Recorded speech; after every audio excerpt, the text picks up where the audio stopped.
beautiful souls. Welcome to the studio. And today I just thought I'd share some of the things that I've been working on. The creativity has been really flowing for me lately.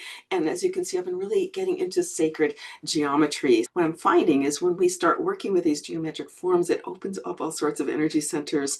And so I would love to hear your insights into anything that's opening up for you right now as you look at these pieces and any energetic shifts that you might be feeling. Now, some of these energetic shifts are happening just simply because of where we're at right now in the world. This is, as I'm posting this today, this is November 6th, 2025. We're at the cross quarter point between the fall equinox and the winter solstice in the northern hemisphere. And that is a really, really super power point of the year. This year it's falling right around the full moon, which is really intensifying it. It is a super moon this year. And then, of course, we're going into the 11:11 gateway. Now, what this is opening up the portal to the dark days of the year. And this is kind of this invitation to go within. It can be a very, very creative time. And that's what I'm feeling right now. I'm going to share these tools first because I'm so super geeked out over them. This is a combination protractor and compass that I've been using to create these little chakra pieces, as well as this piece here is a larger piece with the 20 pointed star. If you watched my November energy update, it talks about the meaning of this. This one's just getting started, but super fun to work with if you at all are interested in drawing sacred geometry. I highly recommend this, as well as this little precision eraser. I'm totally geeking out over this one. It's letting me get into all those little nooks and crannies. And I love this because it's kind of this release kind of tool, right? Just erase it away. And it's so therapeutic, sitting down and painting. Sometimes just letting things flow and also just rubbing it out. I think we can do that mentally. If something goes wrong in our life and during the day or something, just kind of take this little mental eraser. It's like, all right, it's all right. We can fix it. All right, so here's a new series that I'm working on. It's on the chakras, as you can see.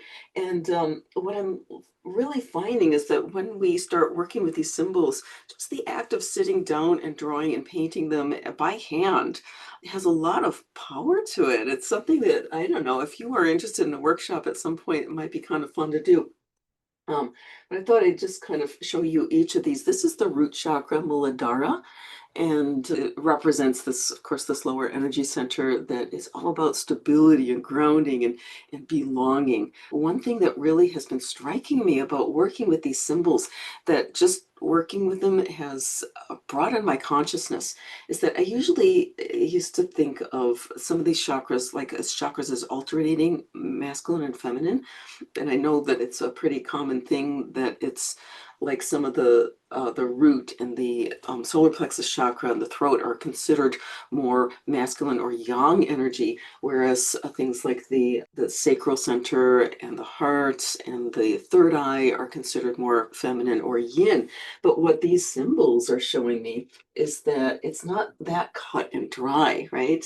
Is this root chakra symbol, as well as the solar plexus, and also I haven't gotten to it, but the throat chakra also have these downward pointing triangles. And that is typically a representation of feminine energy. It's grounding energy.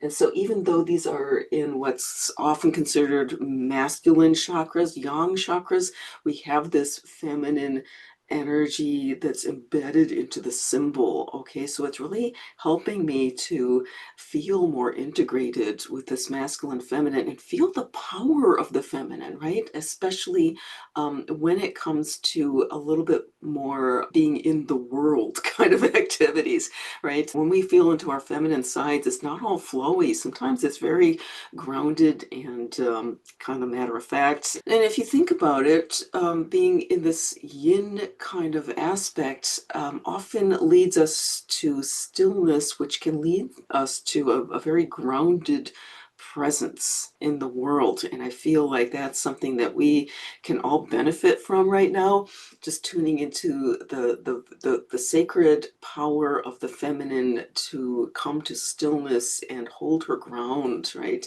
You think of a hen on a nest, she's just like super, super grounded, and there's a lot of power in that. This one is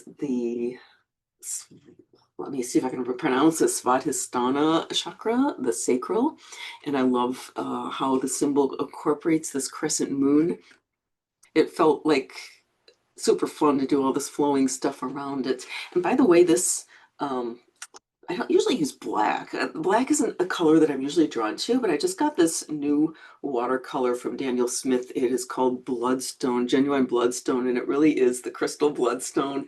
So I was expecting more. Bloodstone is like this dark green crystal with red flecks, and for some reason I was expecting it to be kind of purpley, but it turned out to be this really deep black.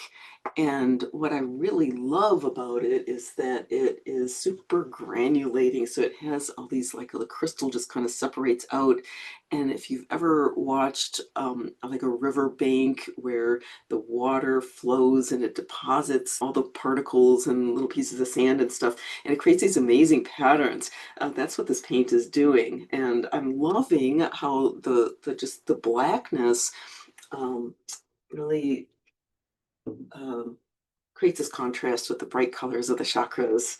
Right, if you're not familiar with chakras, these are just energy centers that are not part of the physical body, as part of our energetic field. And what they represent is certain energies that correspond with different emotional states or different states of consciousness. Like I said, the root chakra is a lot about grounding and belonging and your sense of security. So when we meditate on some of these symbols, it can really help us to open and heal those chakras. The sacral chakra, or oops, Svadhisthana chakra, is a very creative center, right? It has to do with creativity and passions and the emotions, joyfulness. And so when we're working with these, it can help to kind of open up those aspects of ourselves. And then this one, I really like this one, how this one came out. It is called the Manipura chakra, or the solar plexus, and it's located right around above the navel. And this one has to do with our power, our personal power, our will, our drive, right? Our ability to get things done. But like I said, these are qualities that we often think of as masculine, right? But there's this feminine symbol of the downward triangle, so we can really understand that we can bring our feminine selves into everything that we do, and to help to balance the overdriving aspect that we often feel in our culture. Realizing that the feminine qualities are super, super important for when we're in the world and trying to be productive. We can tap into both aspects. Right, so there's that. And I don't know what I'll be doing with these. These are just little mini paintings that I actually started just to have fun with this new tool, but it's really turning into a whole series. I'm kind of feeling like there may be a project that I'll be using these for, maybe a new deck. I don't know. Put in the comments if you have any ideas how I might be able to use these images. And then, of course, this one, this is really about the Soul Star Chakra, which is this beautiful um, chakra that is actually outside of the boundaries of our physical body. It's going to be located about a foot to 3 feet above our head, depending on who you ask. But this is our connection with the divine. If we think of the crown chakra as like our ego's connection with our higher self, the soul star is more like our higher self's connection with universal energy. And so it's a super powerful one. I'm really being shown that these are energies that are going to start really opening up for the planet itself. It's like the planet's soul star is about to kind of blossom open in certain ways, or we're going to be able to access certain light codes through our crown, our soul star chakras and crown as well. Coming up in these next few months, that's really going to start to blossom open. And so if you're catching this video before Sunday the 9th, you can join me and my whole community of seekers. We're going to be meeting for a guided meditation gathering this Sunday. We're going to be doing a guided meditation to help to open and stabilize this Soul Star Chakra and preparing us to receive this influx of energy. So you're invited to do that. That link is down below. And then speaking of chakras, I just wanted to let you know that I am now once again offering personal sessions. And one of the most popular ones that I do is called an energy scan. I look through all your chakras, see what's happening there, and it can be really illuminating, especially if you're at a crossroads or if you're feeling like you might be pushing up against some blocks or not sure kind of what's happening in your energy field. It can be extremely illuminating. I'll put the link to that below. I'm doing this on a sliding scale basis to try to make it accessible, and would love to work with you if you're feeling guided.